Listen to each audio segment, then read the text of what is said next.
Welcome to the Sailor Noob podcast, where a superfan and a noob talk about the original Sailor Moon episode by episode. I'm your host, Mikan Hana, joined by my co-host. I'm the co-host and the noob, Caliban, and I'm ready for a roaring special episode. Ooh, me too. And we're a couple of magical people ready to moon crystal power make up this episode. Today we are talking about episode number 89, Usagi Tachi no Ketsui, Atarashi Tatakai no Jokyoku in Japanese. Usagi and the Girls Resolve, Prelude to a New Battle, the English translation, and the English title, Follow the Leader. And we are also going to take a look back at Sailor Moon R and talk about what were some of the highlights and some of our favorites from this last season. Why is there, the English title is like, filler? No, not that. It's Friday. like what? I know. And the funny thing is, by the time that this did air, it was like go time, right? Because, as we learned, halfway through after the defeat of the Ayakashi, that was it for the American version for a while. For years. And it only came back because it had become popular at that point because they cut the cord too soon. Mm-hmm. And so at that point, they're like, anything we got. So it's like, oh, this is nothing. This is just, this is literally just tying this to the next thing. To the next thing, yeah. It's a fill a good time. I know. Follow the leader? Fill the leader. Yeah, right. Exactly. And it's not really about like the game, like follow the leader, like at all, but well, not really. I honestly think, and I'm a connoisseur of this, okay, having done over 88, I guess it's done 88 Deke titles at this point. Yeah. I feel like they worked hard at this one. It could have been really filler blues. But instead, they looked at this episode, which has about 20 seconds of plot, and went, what's a title that invokes what's happening, but also doesn't lie about what goes on in the episode? Right. Follow the leader. I mean, you get a raise, sir. You put it that way. And I'm the VP of Cartoon Network. Would you like to marry my daughter? Oh my goodness, that's weird. She's slightly homely, but you'll be happy together. We'll bring you into the family. It's a weird proposition. Even in you go the 90s. Weird places. Yeah. In the 90s in anime. I guess. We know this. Yeah. So a little bird, meaning you, Cal, has told me that you do have a recap for this episode. Why am I a little bird? I don't know. What kind of bird am I? You are a blue jay. I don't know. That's not a little bird. They're huge. They are kind of big. Yeah. A chickadee? A little chickadee. All right. I'll take it. All right. As long as I'm not a thrush. Let's talk about what happens in this episode. Because believe it or not, something does happen. It could have literally just I feel like a lesser show would have just put 20 minutes of the cartoon on for the kiddies and just shut up and watch. But they did their best. It doesn't make any sense because unless we started this with a framing device where Ray throws a lot of sandalwood on the fire and we're seeing all this in like a Shinto vision or something like that. Right. There's a meta aspect, how they know they're on a show. They know that somebody's the main character of the show, but let's not worry about that right now. Right. It opens up and we talk about having a roaring special episode. That was the translation. That's what they went with. A guy fell through a time portal from the 1920s and was like, sure, I'll translate this for you, no problem, sir. 23 is good too. It's a roaring special episode. Somehow that didn't like stick out to me when I watched it, and now and just having you hear it, the first thing that comes in my mind is, of course, the Roaring 20s. Yes. So it's like, what? And even in the preview situation before the credits, we already start we set the hook. Mm-hmm. The worm is in. Mm-hmm. Already Ray's like, maybe we'll get a new main character in this new series. Mm-hmm. So he's like, what? No, what? Right. So the show opens, and I thought this was a beautiful touch. We are treated to 4 simultaneous opening segments. I thought that was really all neat. Squared together on the screen. We get to see all 4 of them, and you get to see something that you already know if you've watched them a million times, which is they are all timed perfectly and are just done beat for beat. And maybe a little, there's a little bit of unoriginality there, but I'm going to call it consistency instead. Yeah. They all involve whoever's there. As soon as like the music kind of turns and it's like, now we show the villains. Now we'll have her transforming if she's got a new transformation, or otherwise it'll be, just her on her own in some aspect of her world. And then all wraps up and everybody's like, thumbs up, and we're done. Yeah. We're posing for a group photo or something. Yeah. And you see how strong it is. If I had to pick a favorite, since this is show favorites. Yeah. I think it's the Silver Millennium one. Which the is second half the of second. The first season. That's really good. I honestly. That's the most kind of well, it's not abstract. It's the one that I think it's the most beautiful one. I think it's the one that is both telling and kind of deepening the story, because we find out, as the show goes on, more about what we're seeing. But at that point, it just exists as this weird, beautiful tableau. But then we learn that the secrets to what we're going to see are in this thing as well. Right. I had a really hard time picking between both of the Sailor Moon classic ones, because I thought to myself, which one of these 4 would I pick? Yeah. And the first one, even though it is the first one, so it is the first thing that you see. And I think that one reason why I would maybe lean towards that one is because I think that maybe this is just me, but I feel like things are like to the animation, things happening to it with the song, with the music, are timed out like even more so than in the other ones. Uh-huh. And man, it's cool. Like when you see there's you see Ray and Ami, and then you see Queen Beryl like holding her hand out and like crushing something. And it just goes with the music. That just gets me so fired up and ready for the show. But you see a bunch of clown masks and you're like, who are these people? We've never seen these people on the show. That's true. That's like before Jupiter and Venus are even a part of the team. Right. So it's like, well, which one would I choose? But those are definitely I think the my favorites of all of the 4. Yeah. My favorites of the 4. Wow. Yeah, I get it. But yeah. Yeah. So we start off, and what we're supposed to understand here is that the Sailor Scouts are going to be kind of narrating like what we see, with Usagi at their head. And she starts off, and it starts off like any episode does, at least in the early ones. Only she says, as you're well aware, my name is Usagi Tsukino. It's like, we are well aware. Is this going to go somewhere? It is. Because she says that she's been through all these things. She doesn't look like a superhero, but she is a superhero. Mm-hmm. And we cut to new footage. We see 2 figures in Sailor Fuku in a tree within shadow. We don't see them. We don't see their features. Mm-hmm. One of them has a mysterious crystal in their hand. And the girls wonder, are they friends or enemies? Yep. And Ray says, maybe they're the new main characters. This is going to be a runner the whole time. Yep. And they throw the crystal out, and they both dash away. They jump out of the tree and run away. Mm-hmm. Then we cut to a darkened lab with hundreds of test tubes with what looks like cells inside of them. Mm-hmm. And Usagi says, Ami, is this our new enemy? So strange. We see a scientist guy with big glasses. We see a woman with red hair. Yep. And Venus thinks that the girls are Sailor soldiers. Mm-hmm. But she wonders if they're connected to Sailor Pluto. and we cut to footage of Sailor Pluto. Yes. We see Pluto and Chibi in a flashback. Usagi says that Luna and Artemis must have recruited them, but the rest are like, I don't really know about that. We cut back to when the very first episode, when Luna gave Usagi the brooch for the first time. We see that footage.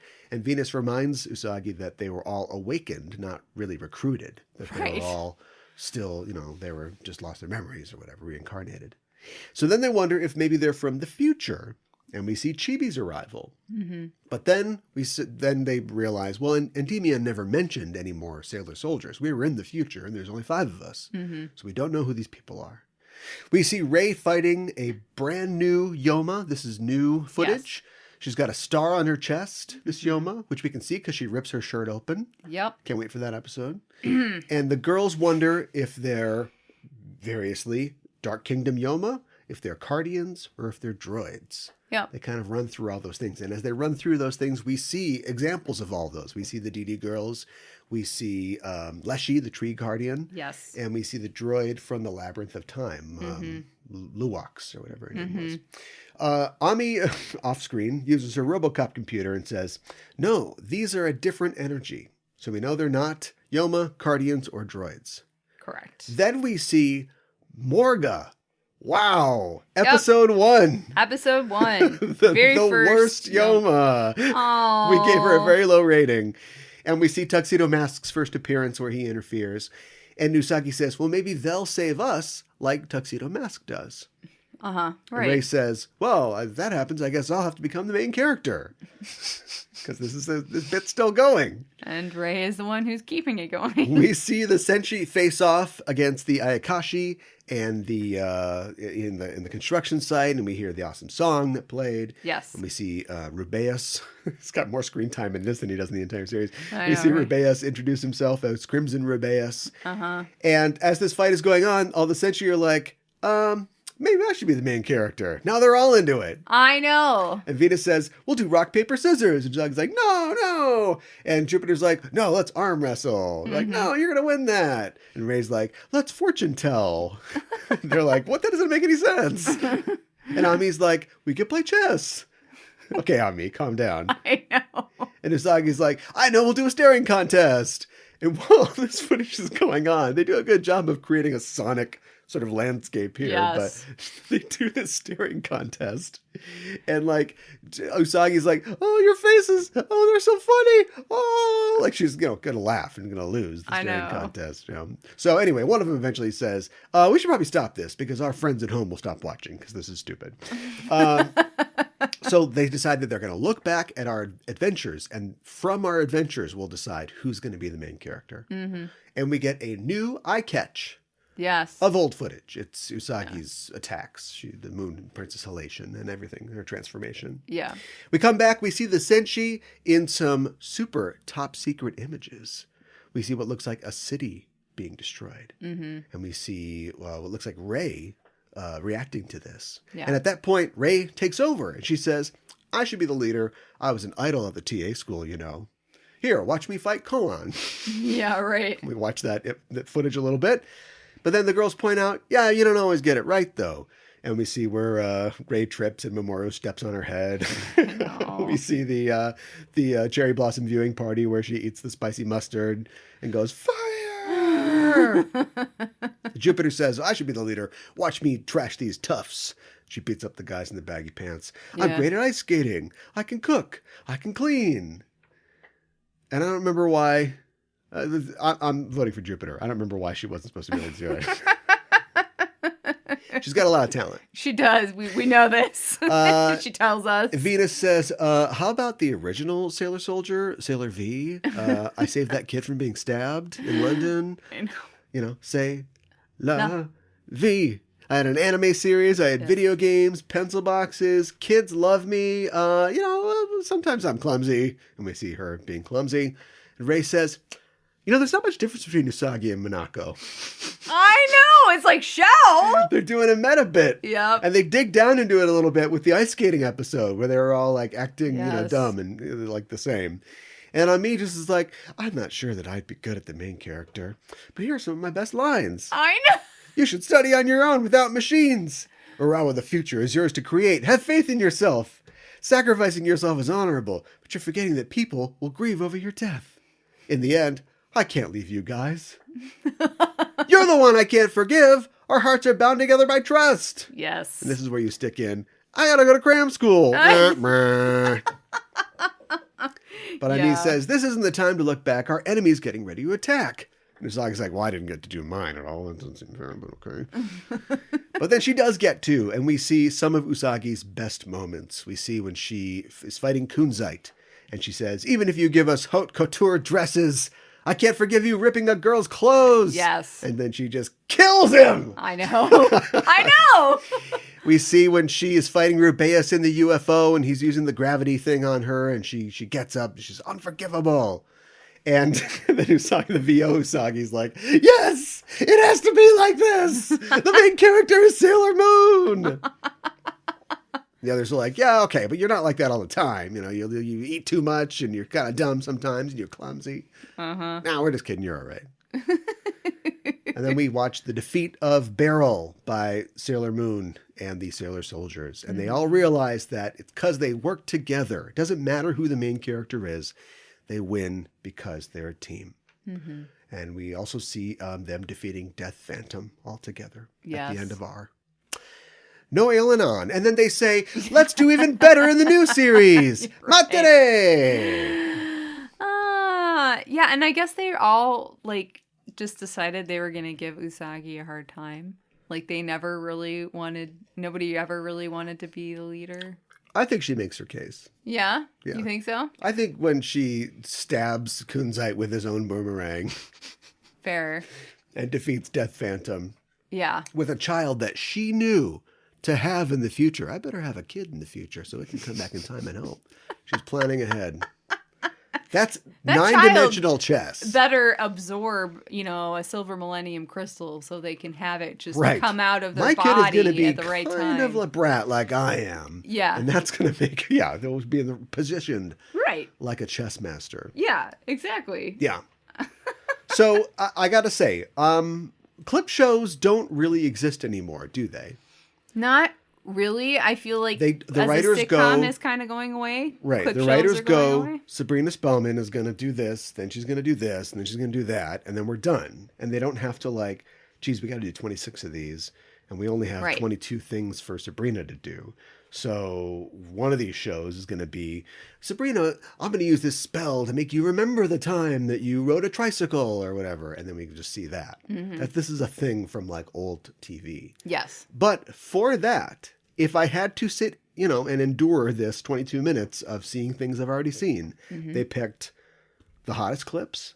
Yeah, good clips. And they managed to, the writing on this show always surprises me with how good it is. They managed to create a narrative out of 5 actresses, just in a booth, just doing this little, playing out this little drama that doesn't really exist and nothing's going to change. It doesn't really matter, but it's still entertaining and it fits, all the characters' personalities, and they just know the show and they know their characters so well at this point that they can do something like this. Yeah.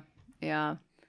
It really was entertaining. And I was surprised to see clips from the first season as well. I thought it was just going to be clips from R. So they really surprised me with that. Yeah. And no clips from the first half of R. So what we can talk about see a Cardian. Is that's one Cardian. Did not see Ail and An, because we want to keep them part of the mythology, I guess. Yeah. All right. They get the raw end of the deal. So let's talk about it. Yeah, let's talk about let's just recap, R. Or not recap it, just sort of revisit it, because I had to go back and kind of refresh my memory about a lot of what happened in R, especially the first half. Yeah. And it's been a while. I realized that, boy, they really don't they really shortchange Ail and An. Yeah. I know they're not in the manga. Right. But I just think it's funny that, I know that there is love for them in some parts of fandom. There definitely is. But it almost seems like the show is like, don't worry about it. It's not really important. You feel like the show is like saying we don't really care about them? It's fine. I'm just going to move on and do some other stuff.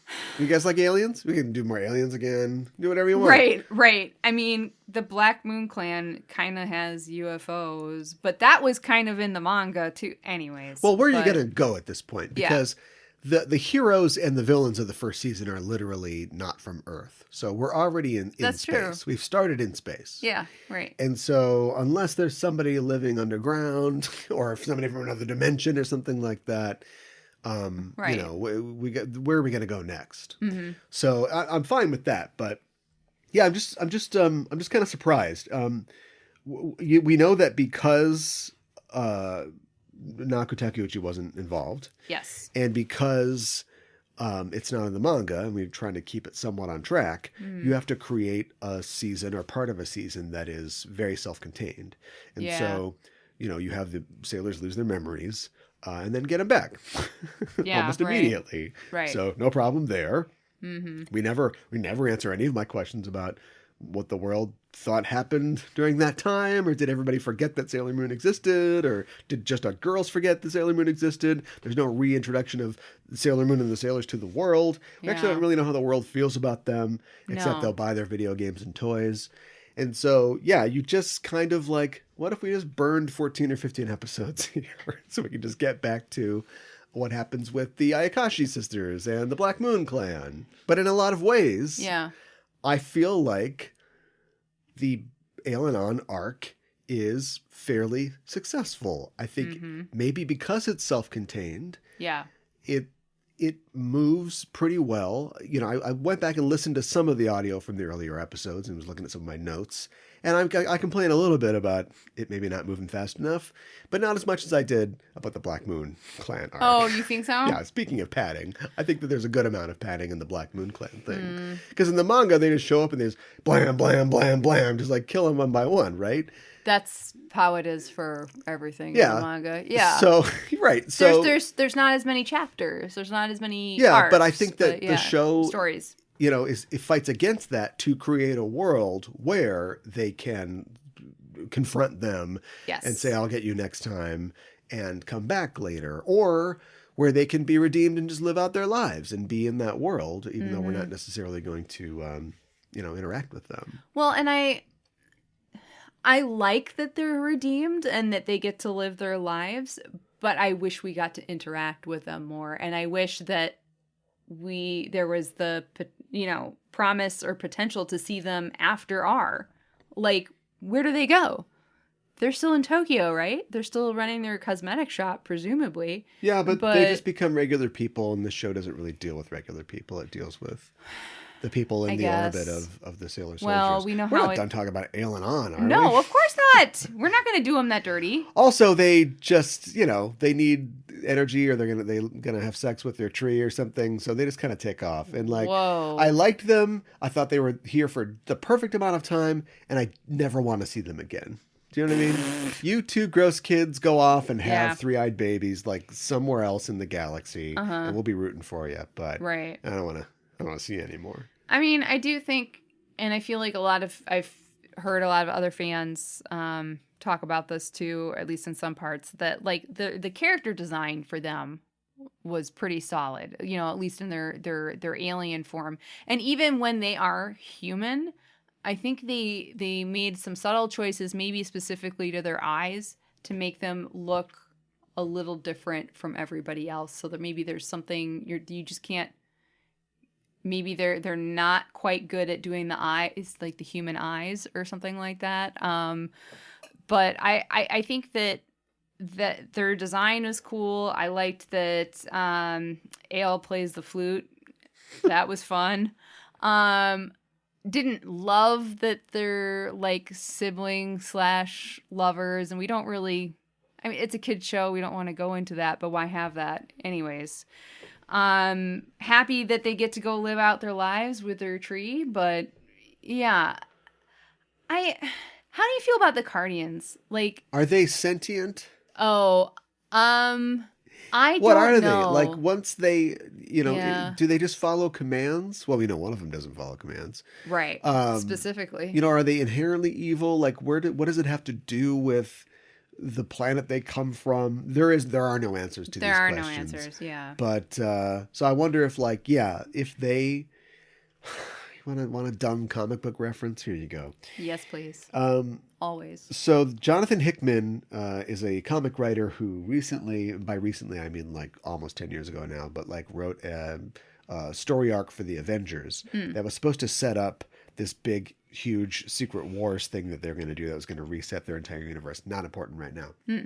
And so 2 characters come to Mars. They come to our solar system and they set up on Mars. Okay. And the Avengers can, track this with radar. And they're like, well, who's on Mars? And they go to Mars and they are trounced by these 2 characters. And they learn that these 2 characters are godlike beings, who are like Galactus or the Celestials. They exist on a higher plane than us. So they're going to be tough to fight.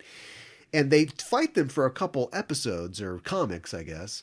But then they eventually kind of become allies with them because they realize that they don't care about this hero thing. They're not here to rule the world or make everybody a Nazi or whatever it is that Marvel villains do. Sure. They just exist on a different plane of morality. And so they just love to create things. And so one of them starts terraforming part of Mars and the other one is giving life to the creatures there. And they're creating this little Garden of Eden on Mars. Okay. And eventually the Avengers are like, all right, cool. We're not doing anything with Mars. Sure, fine, go ahead. And kind of leave them alone. Yeah. That's kind of what it reminded me of. Because they come from this other place. Yes. They have this godlike tree with godlike power. They're weird too. And yes. And in that example with the Avengers, later on, the tools that these 2 beings have created, like the life forms they've created, actually are able to be used by the Avengers when somebody else shows up. So they create a being who's their version of Adam, like the first man made on Mars. And he joins the Avengers and he's got his own powers. And so I'd imagine that the Cardians are in their hands are just tools. Sure, you've got a lion with boobs that will try to eat somebody if you command it. But the lion with boobs could lay down with the lamb with boobs in the right environment, right? Sure. So once they're good and they know about love, maybe they go to Mars or maybe they go to, I don't know, some other solar system and plant their tree and, start a whole new planet of love and sister and brother effing. And the Cardians are just there to shepherd the whole thing and usher it into existence.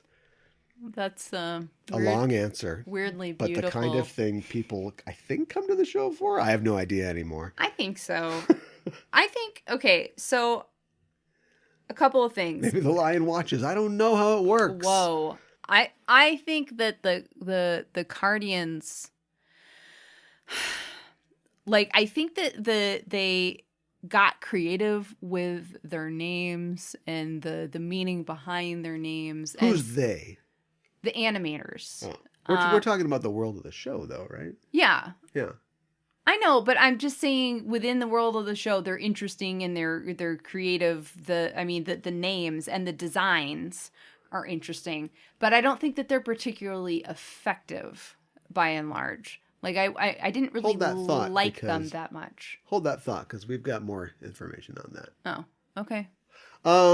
Let's say that the tree can read minds, and it's all about, creating it's all about a mental, they can, zap you and do mental things. And so when the aliens come here initially, they have blank cards, but they scan the collective unconsciousness of humanity to find, the darkest Jungian fears and desires, because they want to make something that's effective. And they end up with a bunch of cards that are programmed to be lions with boobs and tarot-like figures, these archetypes that are scary monsters. Yeah.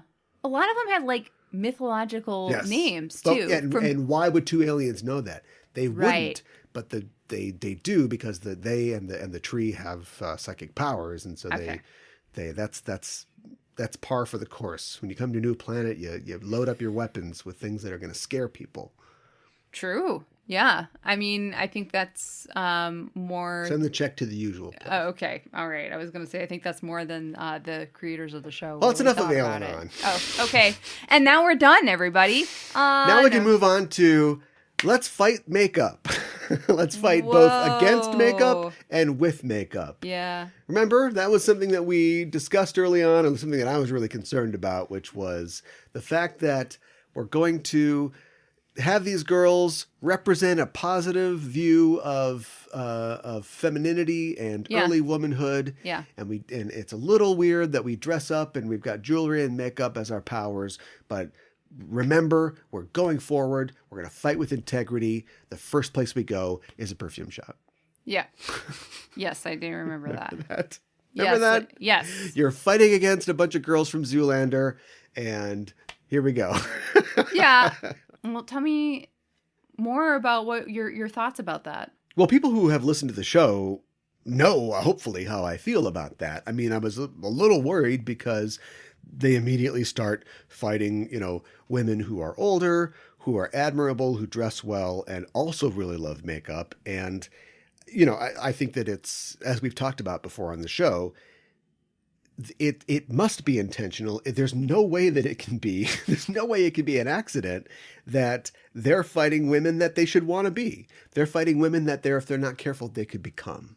Women who are vain, obsessed with clothes and makeup and themselves and aren't selfless and fall apart because, unlike the sailor soldiers, they can't sacrifice and support each other. They're literally sisters instead of the adoptive family that the sailor senshi are. And so, that for me, Rubeus, Esmeralda's a dragon. You got sexy black lady or whatever. The biggest success of the Black Moon Clan era is showing us that. Is showing us that it's not just that they're fighting crystal monsters from below the earth or something like that, or they're remembering that they're princesses or something like that. It's that they are given these powers. They are, young, undeveloped minds, specifically girls, female minds, and they are seeing these older women, and they are at the same time beating them because they're bad, but also accepting them and not becoming like them though at the same time. Right, and they're giving them a chance to make the choice for themselves to choose a different life, to go into a different direction, and to. That's why the Punisher is the worst. More comics. Why the Punisher is the worst hero ever. He's not a hero because he just kills people.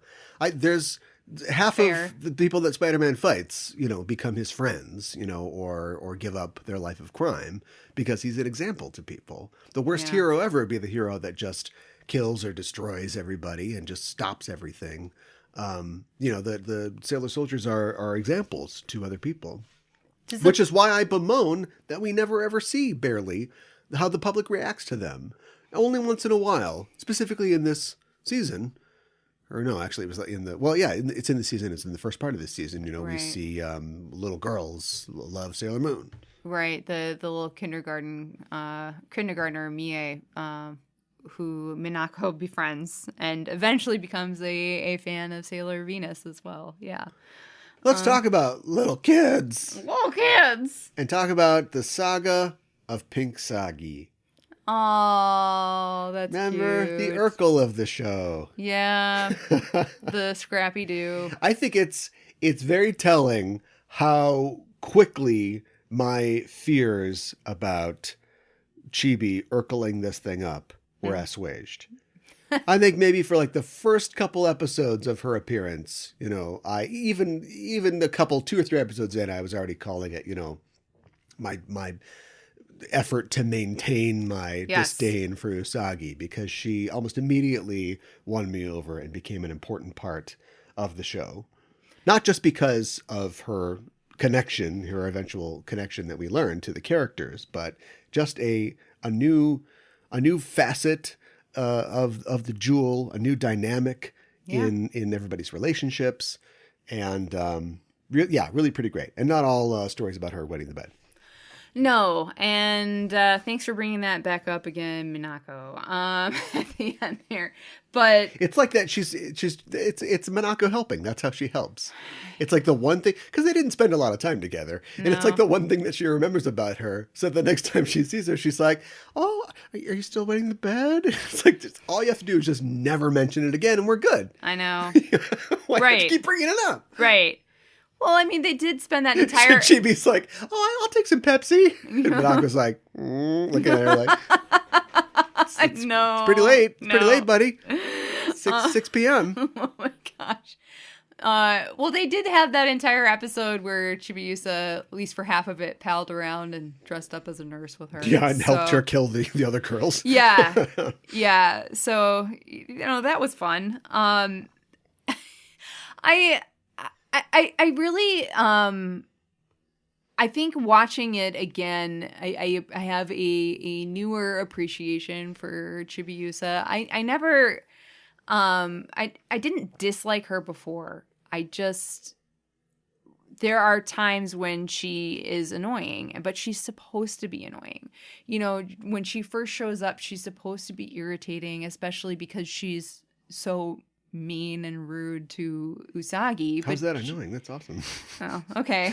But, well, a lot of fans are upset because they just love Usagi so much. So how can anybody be mean to her? I love Usagi too, and she's annoying as hell sometimes. She can be a brat. Yeah. Well, as you know, this is at least the second time that you've seen it. So, how have your ideas evolved since the last time you've seen it? I just feel like I have more of appreciation of a lot of the characters going through this again. I know we talked about this before, but I love all the Senshi, but I think that other facets of them have come out in this rewatch for me, and maybe it's just because I look at media more critically than I did when I originally watched this, because when I was originally watching it, I was like, this is anime. I like this. Sailor Moon was the first anime I ever saw, and I was like, I am watching a show. I like this show. I like Jupiter. Jupiter is my favorite. The end. And watching it now, it's like Minako. She was the OG Senshi, and yeah, she's similar to Usagi, but she's just fun and lighthearted, and I think she really kind of helps bring everybody together, and I appreciate that more now. And then Rei, I had a hard time with Rei because she was so mean to Usagi, and she's really mean to Usagi.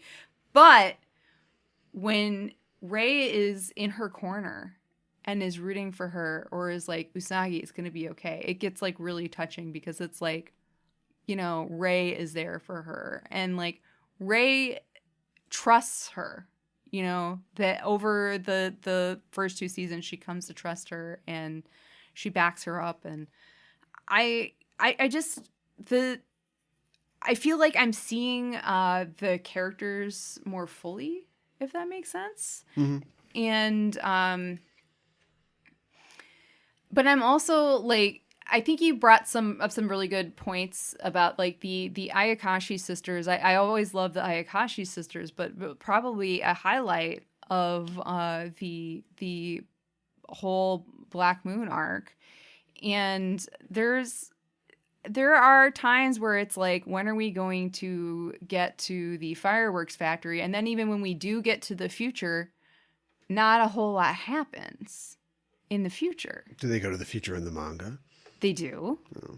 Is it pointless like it is in the anime? No. I feel like more stuff happens, but it's just, I don't know if you want me to get into it, because I know how much I do not. Yeah. It's very, very different. All I'll say is that some of the Senshi get kidnapped and brought to the future, so some of the others have to... Abducted? Yeah. By aliens? By aliens. Yeah, called that. And then, so then it's a smaller team that goes to the future and in search of them, and then stuff happens. I feel like we should be looking at if this was like an award show, this is where we have the in memoriam, Oh no. Kenji Sakino. Haruna Sakurada. I know. The Ayakashi sisters. It's so true. Cramps? Oh, well, I think we will probably see Gramps good. again. Thank God. Because God. I don't remember reading that we don't. And I feel like Grandpa Hino was in the anime way more. I don't know why I felt like that, but it felt like he was always perving around young girls and Well, there's a lot of elements that had to fall away. You know, there's a reason that Dad's not around anymore. There's a reason that we only saw Shingo like twice.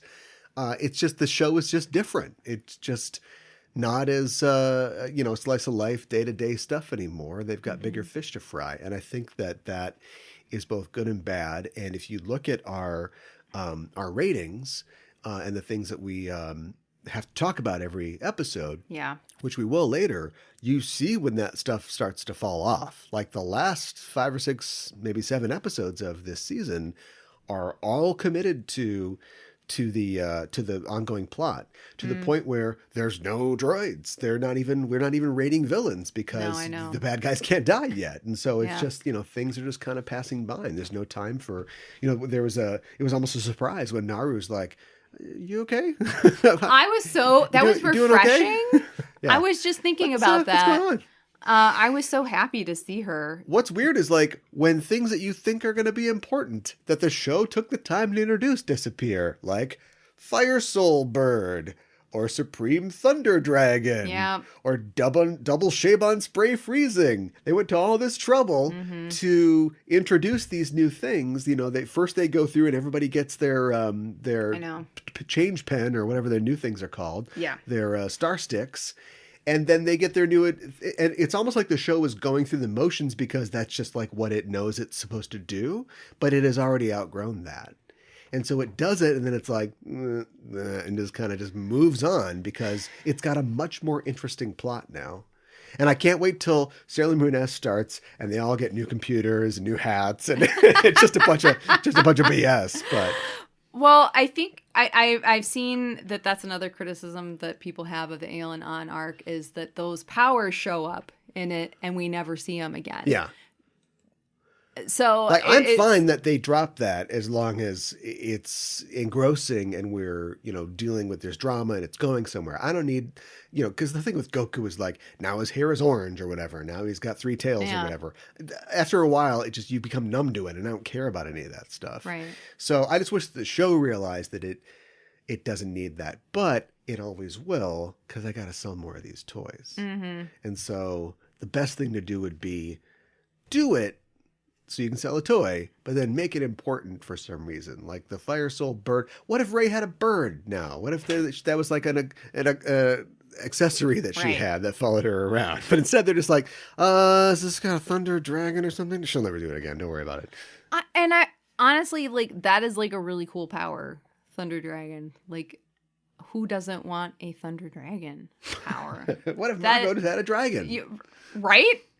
It would be amazing. And it's like when those powers show up, you're like, whoa! And then you drink it in. Yeah. Because it's going to be gone soon. Yeah, exactly. We didn't really decide like what our favorite episodes were. I think it's reflected in the ratings. Oh, that's a good point. I think our ratings, we stand behind them. But there are a couple that I thought I really enjoyed. And one of them was the Magic of Darkness, the Cakes episode. Which that was a fun one. I remember I gave it a 5.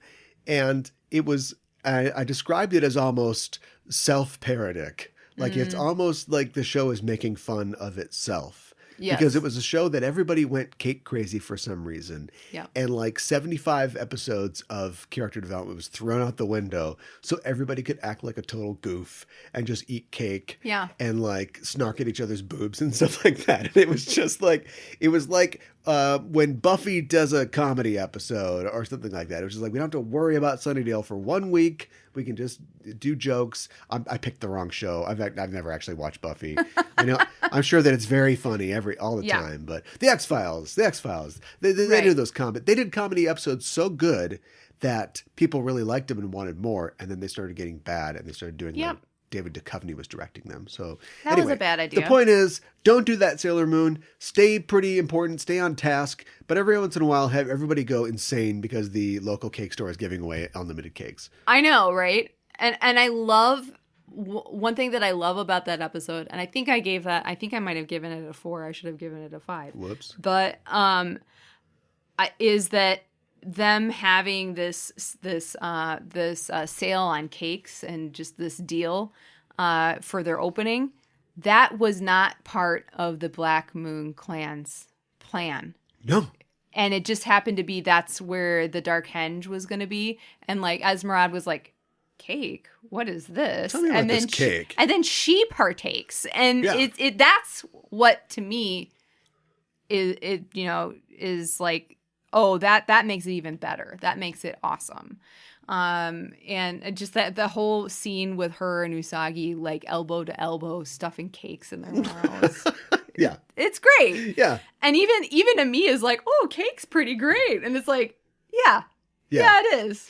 Yeah, that was, I don't even know, maybe the people that making the show were just like, well, this is what our girls would do. They didn't even know that they were giving me something a little fun and extra. Then there's episodes where I think they're trying really hard and it succeeds in spite of them. Like episode 77, which was Shared Feelings, where Usagi and Mamoru reunite. The thing is, there's a bead store. There's like a bead. Everybody's doing friendship bracelets in town. Bracelets. Yeah. And so there's this whole weird extra thing where they're going to the lady who's the teacher is a droid, but she's teaching everybody. She has like work. I'm programmed to teach them well, and then drain their souls afterwards. And so they've got that going on. And the Yoma I had to look up who it was. Totally forgettable. It's like Ringu or something like that. Her thing is rings, right? Yes. I think you said it was like the Olympic rings. Yes. And so that was like a flame out. And I think I still gave it a 5 just because the emotions and the completion of that arc just paid off in such a way that just felt so good, even though it's a lot of weird, not great ideas kind of being pressed together in the episode. Yeah, and that was I also just really liked that Makoto and Ami were there to be supportive friends for Usagi and to be like cheerleaders for her and to encourage her to do this. So even if her and Mamoru didn't get back together, she would feel better about the situation. And Ami was more than meeting her halfway, because Ami doesn't believe in this crap, right? Probably not. Yeah. And we know Makoto does, but... She's a science person. Why does Makoto believe in it? I don't... Look, let's not... We did that already. Oh.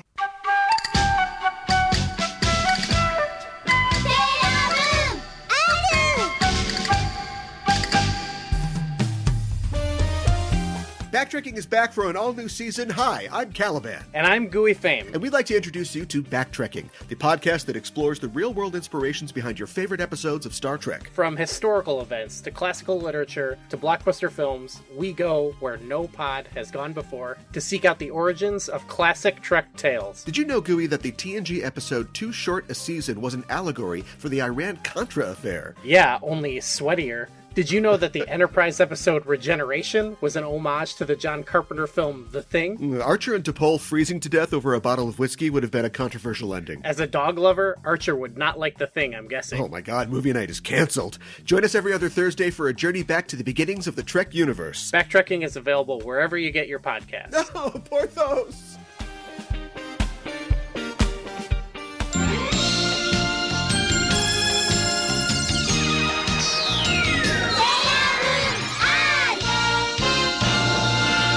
If we're talking about favorite stuff, let's talk about our actual favorite stuff and go through some of our kind of categories here. Yeah. So we have our favorite guest star. So this is something we defined as a character we see in 1 or maybe 2 episodes. Yeah. So and this, going through this and some of the guest stars, this was a lot tougher than it was in the first season because you don't have these single-serving friend. We're doing a Love American style anthology series where there's just this guy plays the piano, this guy bakes cakes. Like, this show is a lot more insular now. It is. Even though I feel like we're adding more characters, and so that it's getting more spread out. Yeah, but they're all recurring characters. But they're recurring characters, exactly. No girlfriends moving to Africa. No, right. I got a girlfriend in Africa. You probably don't know her. You probably don't know. You've never met her. Yeah, but So my favorite guest star for the Ail and An arc is probably Mie, who we talked about earlier, the little girl who Minako befriends. And she believes in Sailor Moon. She believes in Sailor Moon. She's got a little Sailor Moon on her school uniform jacket. And I love that she's a huge Sailor Moon fan. And I also think that she's like super sassy. And I also really like that. And I feel like Minako was kind of asking her about Sailor Venus, kind of like leadingly, and the little girl's like, I don't know who that is. Who sold that to you? Yeah, right, exactly. Call my lawyer. Yeah, and I think that the runner-up would have to be Friendzone-chan, just because of the name you gave him and the, Friendzone-chan. I wanted to pick you, but I couldn't. My favorite guest star was Manami. If you don't know who that is, it's the little baby from the Little Baby episode. And one of the reasons that I like Manami is because he's really cute. He's got a girl's name, and that's not slowing him down. Nobody's going to tell him who he is. Right. And he's got, he's got strategic P. And also, I guess in the English dubs, he's got an internal monologue, but in the English dubs, I guess it has had like, maybe this is because the John Travolta movie was out at that time, but he's got like an adult voice. He's like, what are these guys doing? these kids are crazy. They can't raise a baby. Yeah, right. Exactly. It's too early for you. But very charming. I totally could have seen them again, except no real connection to the characters, I guess. And then they've got a whole nother baby coming in. So a big baby. That's true. A big baby. Packing heat. Pink hair. But it was tough to choose one. Yeah, I know. And it got even tougher in part 2. It did. So for the Black Moon Clan, I would say Momo, Chibiusa's BFF. Really like her style and how much her and Chibiusa care about each other. But that was like almost hard for me to say because most of the episode she's trying to beat the crap out of her. Yeah, and she is terrifying when she's hunting you down with a broom. Yeah. So and Chibi gets the last laugh though because in the future she's dead. Whoa. That got real dark real fast. She can go to her grave if she can find it. Oh my God. It's got 1,000 years. Yeah. Wow. So I almost wanted to say Sailor Pluto for this, but I know we're not doing runners up. I know, but it's like Sailor Pluto appeared more than once. I'm just so sour about how little she showed up. Well, you're going to be real sour about missing the best pick of all, because my pick is Zoisite. You are so right. The best character from season 1. Yeah. Makes an appearance in season 2. It counts. It does count. I forgot about that. Our boy Zoic comes back. Yeah. Can't keep him down. No. Wow. I forgot about that. Because it's like, I'm coming to wherever you are. And like where he is inside of little cards that pop up when people get punched. Apparently. That's his new job. Every time Ray punches somebody, an angel gets his wings. Yeah, you blink and you miss it. And it's, I can't even tell you how many times I had to try to take a screenshot of that before I actually captured it. It's on the internet. I know. So how about we move on to our favorite Cardian and our favorite bad guy for the Ail and An arc? I really like Rashi from episode 51, which is the cherry blossom viewing episode and the episode where Usagi gets her new power and transformation. A lot of lore to that character. Yeah, and that's one reason why I like that character a lot. Basically, she's in Slavic mythology, Leshy is the spirit who protects forests. And so how cool it's cherry blossom viewing and you're appreciating the trees and then a spirit of the forest is like freaking attacking you. Hey, stop looking at me. Yeah. And like... View this. In your face. And... I never thought that a tree could be terrifying, But like just like the way that like the vines like wrap around her leg and like it's like a root and just like she charges Usagi, it was really scary. And just how many different attacks Leshy had in a small amount of time. She's like a semi-major mythological figure. Yes. So they're punching above their weight at this point. Yes. Which is one of the reasons that they need a power boost. Yeah, right. And then Leshy broke the brooch, so she really need a power boost. But yeah, she was definitely my favorite, and I liked the design too, and how the her costumes and her makeup were of the Heian period in Japan too. So yeah, she didn't have blacked out teeth, did she? That would have like capped it, yeah, so to speak. Yeah, no, she did not have that, but she had just about everything else. So yeah. My favorite should be obvious. Yeah. You know she's coming when you hear Amon! Yeah. It's a Manju! Yeah. The most insane Cardian! Yes. Can't be told what to do. Won't listen to anybody. Why do they have this card? Get rid of this card. I know. Take this card and throw it away. Not even evil. She's just chaotic, you know? Yeah. She's just no chaotic neutral. She's just there to cause trouble and to run around and throw herself out of windows randomly and scream to the heavens. Yeah. And you have to admire the spirit of a Manju. She had a lot of spirit. No, I'll give her that much. My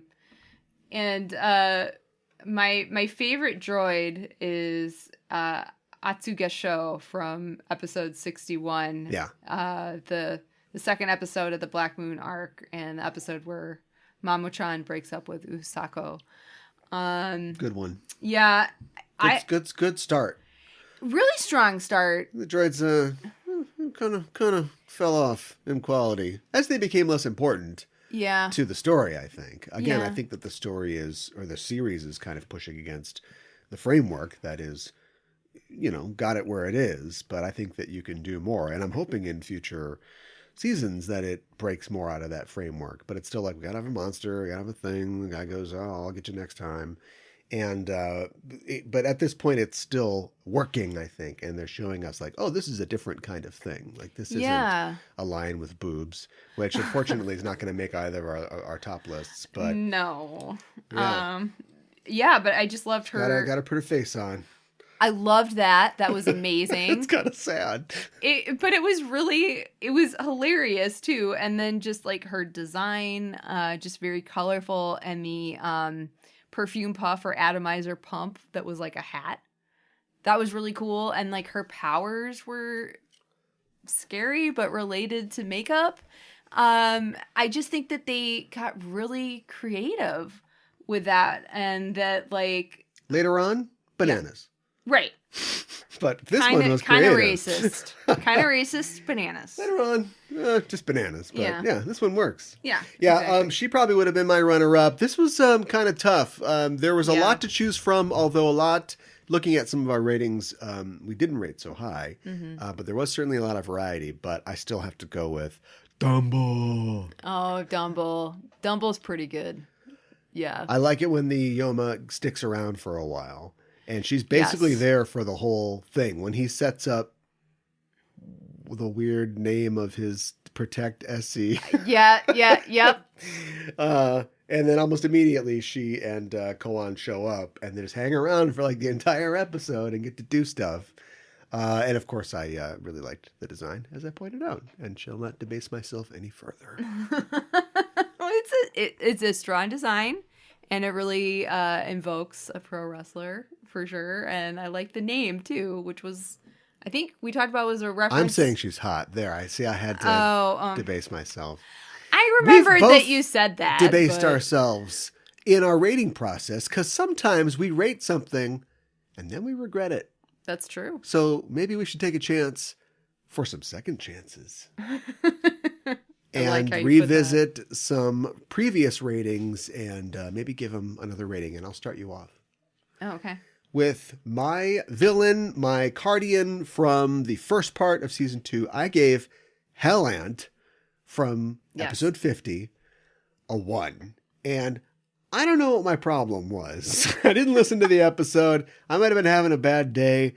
I know that Ail and An didn't do a whole lot, but I looked back. She's got a great design. She's, bug-like, and she's got the bee body and the horns, and she looks really cool. Definitely worth more than a 1. I don't remember why I gave it a 1, but I regret it. What would you give her? 2. Okay. You've been upgraded to a 2. Yeah. Congratulations. I remember that. I think it was largely that she didn't do a whole lot, but yeah. So my pick from the Makaiju arc is Leshy, who I, for some reason, gave her a 4. I want to bump that up to a 5. Whoa, okay. Because she's awesome. I've got a 5 that I want to move to a 4. If we move on to the second part of the season, the episode where they're traveling through time. Oh, it's so cool. I give that episode a 1. But I gave the Cardian a 5. That's a Luox. Yes. And it's a cool design, and it's an interesting idea that she can be like somebody else and like influence people that way. And I think we like the sort of silent movie-esque star design, but why do we have a 5 Yoma in a 1 episode? I'd knock her down to a 4. Oh, okay. All right, that's fair.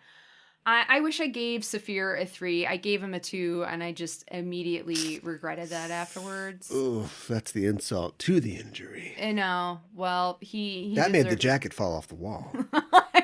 I did that. That was me.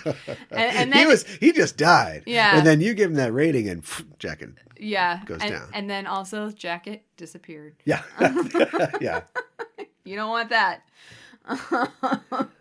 Let's talk about our ratings of episodes that we'd like to change. I gave episode number 63, Women Must Be Strong and Beautiful, Ray's New Special Technique, the one starring Dumbo.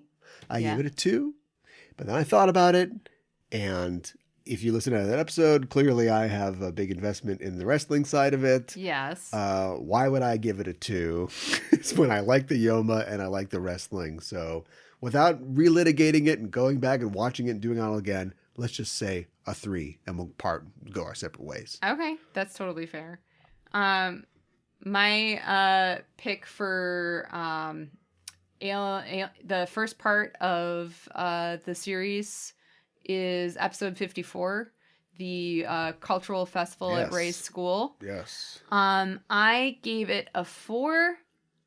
And I thought about it, and I want to bring that down to a 3.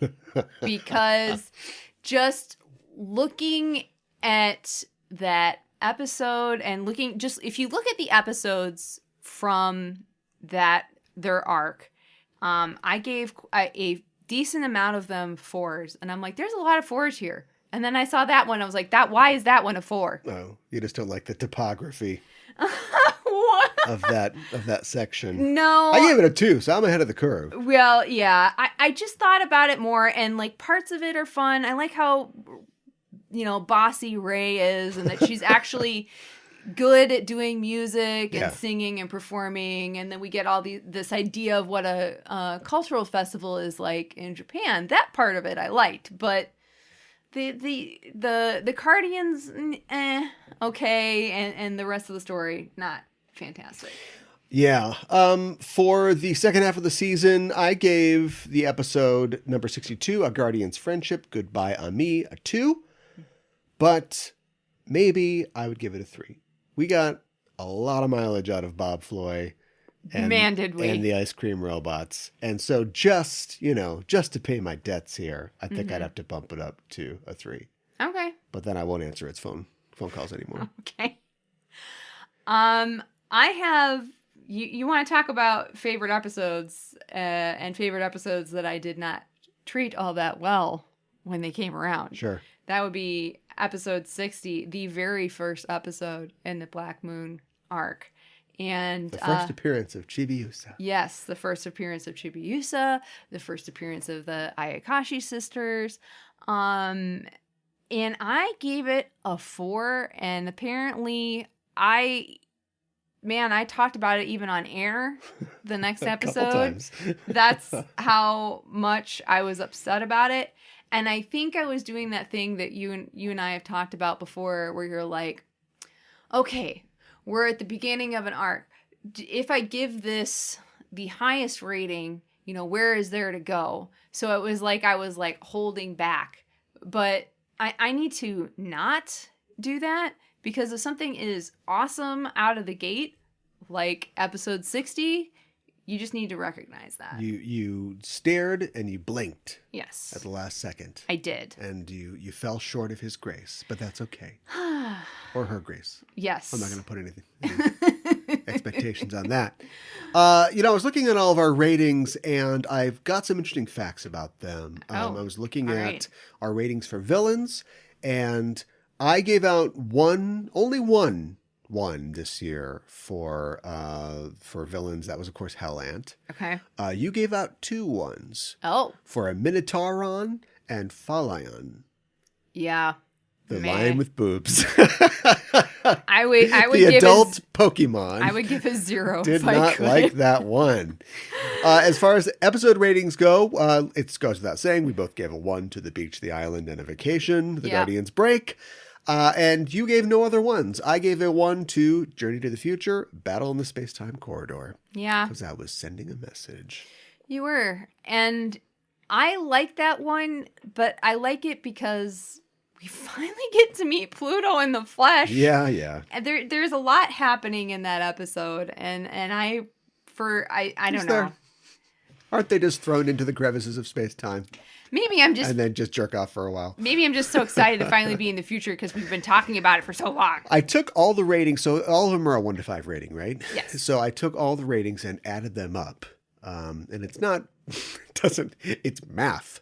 Or maths, if you're in Europe. Right. And what I wanted to do is like get a sense of like, what was the sum total of love or rating that we were giving to it, right? Mm-hmm. And compare it to the first season. So in season 1, I gave the villains a total of 140.5, because we did 0.5s back then, points. And you gave the villains 138.5 points. So I liked the villains a little more than you did. Okay. For season 1 ratings, I gave the episodes 147.5, and you gave them 149.5. Okay. Now compare that to season 2, where I gave the villains 127, and you gave them 128. So we liked the Cardians and or maybe it's one or the other, I don't know, the Cardians and the droids significantly less than we liked the Yoma of the first season. I think that's true. I feel like we talked about that a little bit throughout. Well, I think, okay, let me back up a little bit. I brought up, do you feel like they're not as creative or they're not as interesting? Because they weren't resonating with me as much. And I think maybe there's some stronger standouts, but maybe not all over. They're not as entertaining or as fun. You know, they're not shooting goo or being ninjas or whatever. So who knows? Yeah. And then in season 2, I gave the overall ratings of the show 145 points, and you gave 147 points. So that's fairly close, only slightly down from season 1. Okay. Will this trend continue? That's what I want to know. I don't... We'll be looking at 130 for season 3. Right. And then we hit Super S, so we're at 100. You don't have to answer now. In fact, it's best if you don't answer now. I won't answer now. So let's move on to our favorite Kira Mirrors. All right. So my favorite was pretty early on. It was actually when we talked about blood type personality theory in Japan. Yeah. Which was episode 49. Just a lot of fun to put researching and putting that show together. And I just think it was really interesting to learn about the history of like how this became so popular in Japan, and how even if it's not necessarily at the forefront like it was like in like, you know, even when in the 90s, I think it was more popular, but it's still like in the zeitgeist and in the culture in Japan, and everybody knows what their blood type is, and that people have endured bullying because of it or assumptions because of it. Yeah. So my favorite for the first half of the season was episode 60, Japanese fashion, part 1 in a series where we talked about the moga, or the modern women of the flappers, Japanese flappers, and beauty magazines. And I can't remember the name now, but that one novel about the vampish woman that's going to ruin this guy. Yes. He's going to drink all his gin. I know exactly what you're talking about, but I can't remember the name of it either. But yeah, that was a really good one. My favorite for the second half would I really enjoyed the Japanese cryptids, Kuro Miru, which was for the episode that we rated the lowest, or one of the episodes we rated the lowest. Well, we got a good subject out of it. Yeah, episode 67.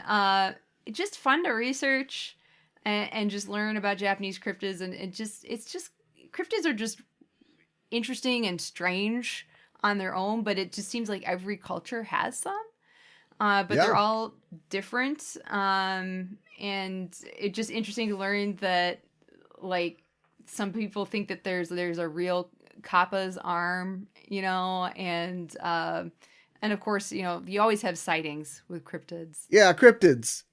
Where are they? My favorite from the second half of the season was from episode 78, where we talked about Dr. Hideo Noguchi. Oh my God. A terrible person, but a fascinating subject. Yeah, he was definitely controversial but interesting. It seems like the villain for the next season is going to be a mad scientist, so maybe we'll get some more references. Oh, Can't boy. wait. Oh boy. Well, let's move on and talk about our favorite food that we talked about from the season. What was your favorite food, Cal, that we talked about? So here's the funny thing. There were very few, or at least less foods, because Usagi just was not eating that much. But we had some of the most interesting, obscure foods in this season, and some of the most delicious foods, I think, in this season. I mean, we can talk about rice all day long, but it's just rice, right?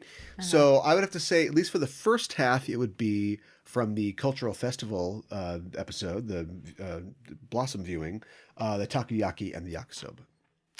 One of which I can eat, the other one I cannot, but they are both delicious. I hope one day that I'm eaten by an octopus, and he's like, so good, so good. Right. I hope I'm as delicious as those guys are to us. Oh my gosh. My favorite from the first half of the season was when we talked about onigiri. I just thought it was I mean, culturally very fascinating. But just the history of that, and learning how long some sort of form of onigiri has been around in Japan. And that was from the episode where they did the cherry blossom viewing. Yeah. They nailed it early and just kept doing it. Mm-hmm. Well, that was an episode we both liked, but we also mined a lot out of an episode that we both did not like, episode 67, because my choice for the second half would be Turbo Sase and Yakizakana. That was my pick as well. Oh, there we go. Yeah. You see those shells in anime food scenes, and you never realize what they are, and now we know that they're Turbo Sase. And also just the very... You can say the word yakizakana and think, oh, it's grilled fish. Hold on, we're not done. Yeah. There are so many types of grilled fish and things that we cut so much out of that episode because you did a lot of great research, but it was like, wow, they got a lot of grilled fish. I kind of went down a rabbit hole with that one. Yeah. Well, let's talk about our favorite English title and our favorite Deke titles. My favorite title my favorite English title from the first part of the season was from episode 51, Usagi's Crisis Faith Transformed. So, Amen. Yeah. So my favorite from the first half of the season would have to be Usagi's Hope, Knight in Moonlight Armor. That was a very clever turn of phrase. Oh, thank you. And that doesn't make any sense. No, well, that's kind of the point. My favorite English title from the Black Moon Clan is from episode number 81, Chibiusa's Friendship, Never Let You Go. It's hard to pick because, what's your favorite character and then possessive noun and then something and a feeling. But right. going by that formula, I understand. My favorite was definitely Chibiusa's homesickness, Kōhī is a warm hug. That was the most expressive one, I thought. Very, very good title. Five stars for the title. Oh, thank you. Favorite Deke title from the first half of the season was The Show Must Go On. It makes me laugh. Sometimes they speak to you. Yes. You know what I mean? Sometimes they instruct you. That was episode 56, the Snow White episode. I knew exactly, you know from that title which one it is. My favorite Deke title from the first half was from episode 50, We Are Here to Scare You. That was pretty good too. My favorite from the second half was from episode 70. 70? Oh, I had that one too. Maybe she's born again with it. Yes. Yeah. Where she's the Avon lady. Yeah, right. I know it's Maybelline, but yeah, exactly. It's makeup. And then Cohen has a transformation and she becomes a good person. So maybe she's born again with it. It's funny. Yeah, I know. Well, I know. It makes me laugh. I said it. Yeah. Believe it or not, I have a short subu or dubu for this episode 89. In the Deke dub, the same opening sequence was used for Sailor Moon Classic and Sailor Moon R, so we did not get that really cool 4 different versions of the opening animation that you see in the original, which bummer because that's really cool. Right. This episode also was not dubbed into Swedish, most likely because I read about that. Yeah, it has animation from Sailor Moon S, which never aired in Sweden. The Swedish dub only covered the first and second seasons of Sailor Moon. So yeah, and then I have a lot of trivia, so I'll try to get through this as quickly as possible, but it is the end of R, so this is the last time Dolly's version of Moonlight Densetsu is utilized as the opening theme song for Sailor Moon. Mm-hmm. And according to Sailor Moon Dub Wiki, on several polls, this episode has been voted the worst episode of Sailor Moon by fans. So I understand that. I gave, I think, an impressive and eloquent defense of this at the beginning of the episode, where I think it's fine. I wouldn't probably pick this to watch, and I would probably skip it if I was doing a rewatch. But right. Star Trek, yes, I found a way to bring Star Trek in. Had the same problem where the worst episode of Star Trek is the last episode of the second season, where they ran out of money and scripts because of the writer's strike, and they put their only clip show together. And so it is consistently rated terribly, even though you liked all of those scenes in other episodes. Right. No, boo! 2 out of 10. So I fully understand that. I don't begrudge anyone that. But that being said, I do think that this was quite entertaining. Yeah. For a clip show. But yes, it was done well. Had to qualify it. Yeah, I know. 2 out of 10. Okay. So I thought this was kind of interesting. In previous episodes that included flashbacks, actors who appeared only in the flashbacks were still credited for the episode. That was not the case with this episode, which only credited the 5 Sailor Senshi.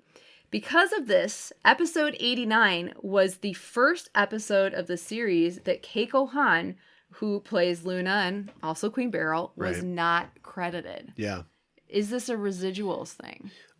It's probably in the contract that, like, if we do a clip show, because that's always there, we don't necessarily have to repay you. But if you've got a deal, set up, being one of the 5 principals of the series. Although I'd argue Luna is also a principal of the series. Yeah, I do. And in fact, that actress goes on to play this role in other productions. Live action Sailor Moon. Yeah. Maybe it is just a credit thing and it's not a residual thing. I don't know. Huh. It's weird. This was the last episode to be aired on TV in the UK. I did not know that. So, and this episode was the only episode not shown in Germany, Italy, Hong Kong, Latin America, Brazil, Indonesia, and Croatia. This episode was also omitted from the Korean dub, but it was not the only one omitted from the Korean dub.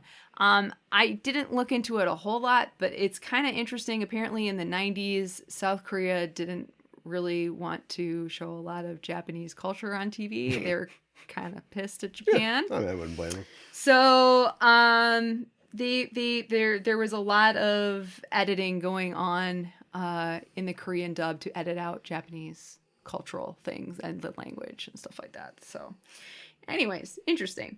In the Deke dub, during the flashback that shows Ami in Mamoru's car, Ami is not wearing a seatbelt, even though Deke had added a seatbelt to that scene for the original dubbed episode. Yeah. And even though the episode where Minako is seen in England was omitted from the Deke dub, the image of Sailor V kicking the London Yoma in the head still shown in this episode. It reminds me of the movie Walk Hard, which is a send-up and pastiche of other biopic films. And so the very last scene is him singing this song, which is itself about songs about wrapping up your life. He's like singing about what a great life it's been. And so there's a montage over the bridge of the song that has stuff from the movie before, but then it's also stuff that like never happened at all. And so there's a part where like him and like his friend in the band are like on a warehouse and they're like in a shootout and like his friend gets killed, but his friend they cut to him in the band like he's playing. So it's like, when did Sailor V do that? Right, exactly. Yeah. Exactly. Also in the Deke dub, Rei incorrectly claimed to have been a Senshi before Ami for some reason in this episode when it was dubbed. I don't know. For the English dub, this was the last episode for Terry Hawks, who played Serena or Usagi. Oh no. Yes. The last episode for Karen Bernstein, who played Amy or Ami. The last for Emily Barlow, who played Rei. And the last for Stephanie Morgenstern, who played Mina or Minako. So the only Senshi lead to come back for the Cloverway dub is the voice actress who did Jupiter. And I've met her before. She's very nice. She calls Jupiter Jupes. And Anybody ever done like a poster with like Cloverway, like Cloverfield, and then it's like a Sailor Moon head on the ground or something like that. Oh my god! That's kind of terrifying. Or a Luna P head. Oh, okay. I'll work on that. All right. That's not as terrifying, but I'm sure you can find a way to make the it. Cloverway dub's pretty terrifying from what I understand. Well, parts of it, yeah. And we will definitely be talking about that. Now we are up to our rating for episode 89. I agree with you. I think for a clip show, even not for a clip show, like the narrative for it is fun, and they made it entertaining, and they made the clips go along with it. And I really enjoyed the opening a lot. I thought that was really cool. And yeah, not a whole lot happens. So I'm not going to give this a really high rating, but I'm not going to give it a really low rating either. So I'm going to give it 3 stars. That's my exact rating for my exact reasons. I mean, I don't want, we talk about the legacy of this because we're so self-important. But I don't want this to stand out. I definitely don't want to give it like a 1 or a 0, like everybody seems to hate it. I think it delivers exactly what it's supposed to do and even makes you kind of laugh while it's happening. And it's worth it just for that 4-way intro sequence. So definitely a 3. And my English title is Sailor's Pride Leader Fight. My Deke title is Victory Lap.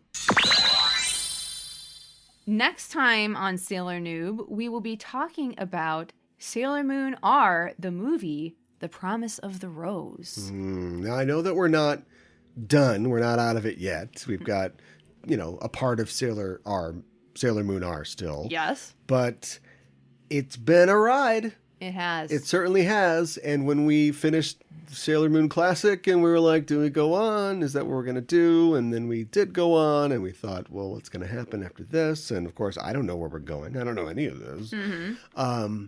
Yeah, we came out the other side though, didn't we? We really did. We sure did. Yeah, it's weird to think that R has been like almost exactly a year. Yeah, it was almost exactly a year, perfectly. And, I don't know a lot about the structure of the upcoming seasons, which we are going to do. Mm-hmm. But I know enough to know that R was a significant season for a lot of reasons. Yeah. Having the show come back, without its original creator involved, mostly because of its popularity, but also them not knowing where it was going to go necessarily and trying to find a new voice for it. And so it was very interesting and sometimes scattered, but very creative, I think, and gave us a surplus, I think, of you could easily have made this 6 seasons and just split this up and put more Cardians in it or something like that. But it gave us a whole lot. I expect the next 3 seasons to be a little more polished, a little more focused, few less episodes in each of them as we just get 3 more hits of it. But this is that like sophomore season, where you're trying things and you're getting out there and you're doing stuff and you've got some wins, you've got some losses, but it was a mess and I loved it. It was a beautiful mess. I do think that a lot of the main bigger villains of like the Black Moon Clan and Ail and An are really great and standouts. And I think that it was interesting that a lot of them from the season became their friends, or at least not their enemies by the end, if they didn't die. So I think that was really interesting. But yeah, I think when you have a season that has multiple arcs that are not tied to each other and that don't recognize each other and don't talk to each other at all, it just makes it more complicated. And then we have like these weird we're mentioning the future, but then we're not going to the future. Then we get there and then nothing happens. So yeah, it's sort of stranded. It's got no past and then it's got a jumbled future. So how does it, go forward? But I think they handled that. Yeah, I think so too. Well, Cal, what do you think is going to happen in the movie? I think a rose is going to promise something. Perfect. I guess I asked. So I literally know nothing about it, except for the fact that I think I know Chibi's in it, so I just assume that it takes place at an unspecified point within the season R. Mm-hmm. And I've been exposed to this with other like anime movies, So yeah, it'll just be probably some villain that we don't know just shows up, they defeat, and they never talk about him in the rest of the season. I've done this in Dragon Ball 100 times. You sound like maybe you've seen an anime movie before. Yeah. Well, that's our show for this week, and the Name of the Moon will be punishing you next week with another episode of Sailor Noob.